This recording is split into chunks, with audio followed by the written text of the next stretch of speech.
শান্তিপুর গ্রামে মিনা ও তার স্বামী কৃষ্ণ এবং শাশুড়িকে নিয়ে একসঙ্গে বসবাস করত। মিনা স্বভাবে খুব শান্তশিষ্ট ছিল। মিনা, মাত্র 1 সপ্তাহ হলো আমাদের বিয়ে হয়েছে। এই কয়েকদিনে তুমি সংসারের কাজ কত সুন্দরভাবে গুছিয়ে নিয়েছো, আমার তো ভাবতেই অবাক লাগে। কি আর করব গো, তাছাড়া বিয়ের আগে তো বাড়িতে জলটাও নিজের হাতে নিয়ে খাইনি, সবটাই মাই করে দিত। এখন তো আমার সেই উপায় নেই, সব তো সংসারের কাজ নিজেকেই করতে হবে। তাছাড়া তোমার মাও তো আমাকে সংসারের কাজে একটুও সাহায্য করে না। হা হা হা, তুমি এত রাগ করছো কেন? মায়ের তো অনেক বয়স হয়েছে, তাছাড়া মা তো সংসারে অনেক দিন খেটেছে। এখন তুমি আমাদের বাড়িতে এসেছো, এখন তুমি না হয় সংসারের সব কাজকর্ম করছো, এতে এত রাগ করার কি আছে? না গো, আমি রাগ করিনি, তবে আমি ভেবেছিলাম তোমার মা একটু নরম মনের মানুষ। তারপর আমি এখানে এসে যা দেখলাম পুরো উল্টো, ওনার মনটা বড্ড শক্ত। আচ্ছা, এখন ওসব কথা ছাড়ো, বড়দিন তো পড়তে চললো, ভাবছি বোনেদেরকে ডেকে নিই, সবাই মিলে একবার পিকনিক করলে কেমন হয় বলো? ডাকো তোমার বোন, এখানে আমি আবার তোমাকে কি বলবো। তবে হ্যাঁ, বোনেরা এলে আসবে, আমার এখানে কোনো অসুবিধা নেই। পিকনিক তো আমি বিয়ের আগে কত করতাম, আমাদের পাড়ার ছেলেমেয়েরা, এমনকি আমাদের আত্মীয় স্বজনরা। তবে হ্যাঁ, সবাই হাতে হাতে কাজ করতো। তাহলে আবার কি, ভালোই হলো, আজই বোনেদের চিঠি লিখে আসতে বলি তাড়াতাড়ি, তাহলে সবাই মিলে একদিন পিকনিকের আয়োজন করা যাবে। ইস, আমারও না খুব ইচ্ছে করছে মা বাবা দাদা বৌদি দিদি সবার সাথে পিকনিক করতে। যাই হোক, এখন তো আবার সেটা সম্ভব নয়। বৌমা, এই বৌমা, বলছি সকাল সকাল ছেলের সাথে ঘরে বসে পটর পটর করলে হবে? ঘরের কাজগুলো কে করবে শুনি? তোমার তো বাসি উঠোন ঝাড় দিতে হবে। উঠোন ঝাড় দেওয়া হয়ে গেলে গরম গরম 2 কাপ চা বানিয়ে নিয়ে এসো। গরম গরম চা আমি আর আমার ছেলে খাবো। তারপর ঘরের বাকি কাজগুলো তাড়াতাড়ি করে আগে সেরে ফেলো। হ্যাঁ মা, এ এ এই তো আমি এখনই উঠোন ঝাড় দিচ্ছি, তারপর তাড়াতাড়ি করে আপনাদের জন্য গরম গরম চা বানিয়ে নিয়ে আসছি।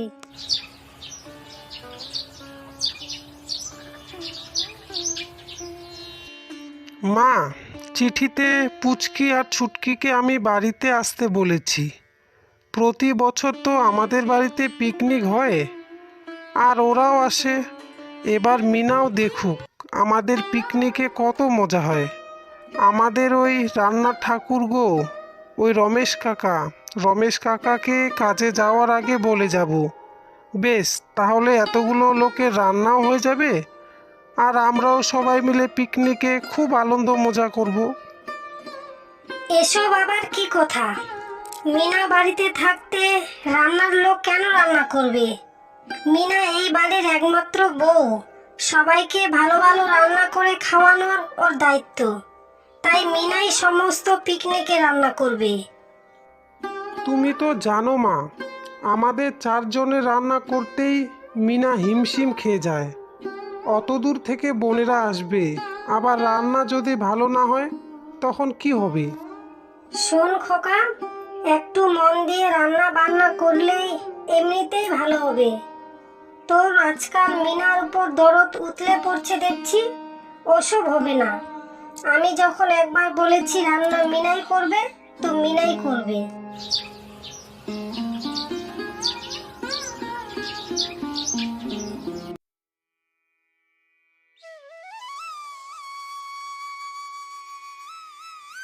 বিয়ের আগে জলটাও নিজের হাতে নিয়ে খেতাম না। ননদরা প্রথমবার আমার হাতে রান্না খেতে চাইছে, আমার যে কি চিন্তা হচ্ছে সে আর বলার নয়। তাছাড়া 6 জনের রান্না আমি যে কিভাবে করব বুঝতে পারছি না। একটা কাজ করি, কালকে সকালে উঠে বাকি কাজগুলো সেরেই তাড়াতাড়ি করে রান্নাটা চাপিয়ে দেব।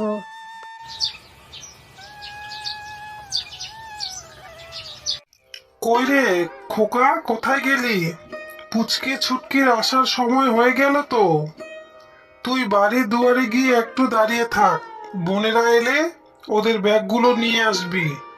আমি বরং একটু বাজারের দিকে যাই, টাটকা টাটকা মাছ আর খাসির মাংস নিয়ে আসবো।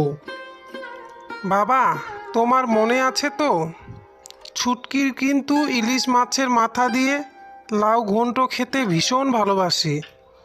ছুটকির জন্য টাটকা দেখে একটা বড় লাউ নিয়ে আসবে।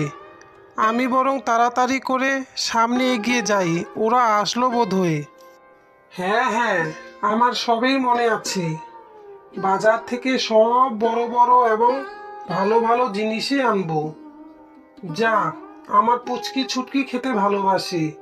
বৌমা তো বাড়িতে আছেই, সব রান্না বান্না সুন্দর করে করে দেবে, অসুবিধা নেই।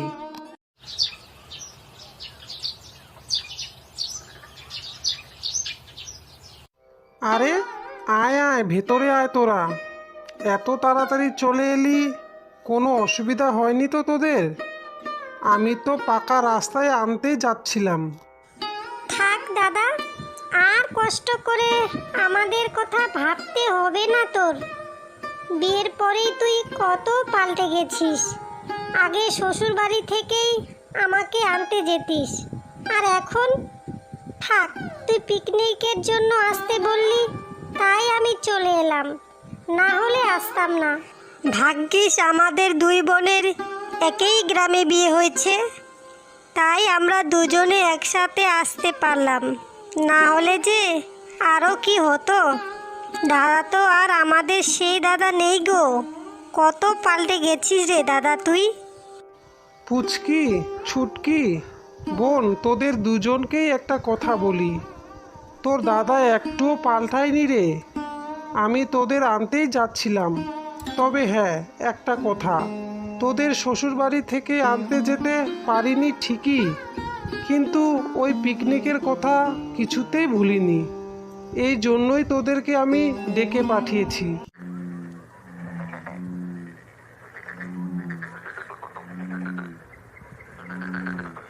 কাল পিকনিকে বৌমাকে দিয়ে যে অতগুলো রান্না করাবে তুমি বলছো, তা ওইটুকু মেয়ে এতগুলো লোকের রান্না কি করতে পারবে? আমার তো বড্ড চিন্তা হচ্ছে গিন্নি।